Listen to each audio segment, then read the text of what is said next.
Yes. This goes out to all content creators. Please be very careful about that. Absolutely, I agree with you. On to the next story now. A former MP is under fire. A video has surfaced online showing former Kabondo Kasipul MP Silivance Osele, who now serves as the director at the Presidential Delivery Unit, criticizing his driver and bodyguard for not being well educated.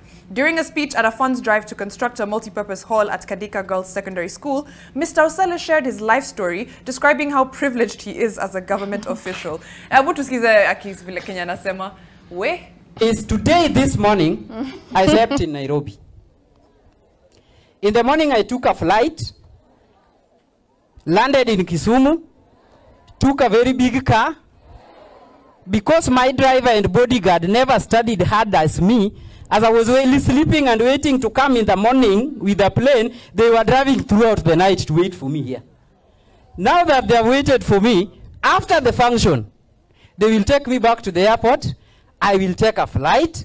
In the evening, 8:30 p.m., I will be with my beautiful wife and 3 children eating supper. He will be with his beautiful wife.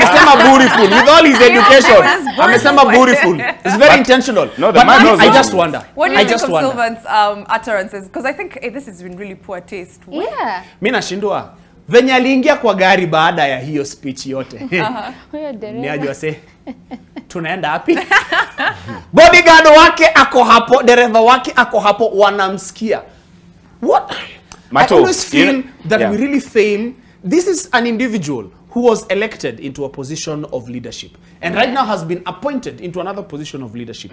We just make the wrong choices at every turn, because if this is the kind of person that you are trusting to help you no matter what, whether you studied right or studied wrong, whether you were able to actually go to school to study because you did not have school fees or not, this is the person you are trusting to take care of your welfare. And already he's coming from a place of privilege, saying that mimi nilisoma sana, wewe haukusoma sana, so you're getting what you deserve. Then why do you come and say you can do it for me then? I don't know. You know, I was wondering who he was trying to inspire by that speech.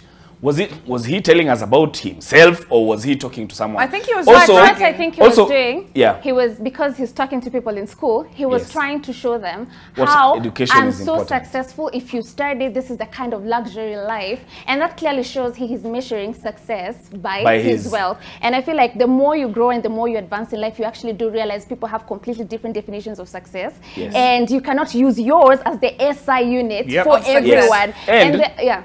And as well, if you are seeing him doing this in front of this many people, that tells you how he treats these people in private. But behind the scenes, it is very reflective of how he treats everyone else that works for him. Because already you can see what he thinks of them. He thinks of them as lesser. He thinks of them as idiots. He thinks of them, it's no less. Actually, these harsh words is how he's thinking about you when you're working for him.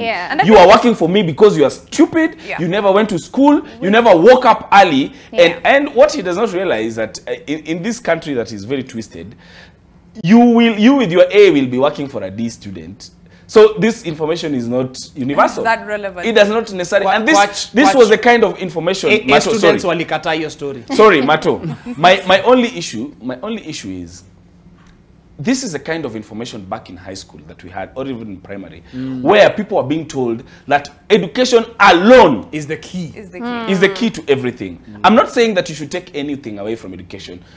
Time and again we see why education is very important. But with his education, if this guy is talking like this, his education is useless. I agree. Because your education should teach you how to read the room. Your education should teach you how empathy. To treat people, It should teach you how to treat people who you think about as lesser.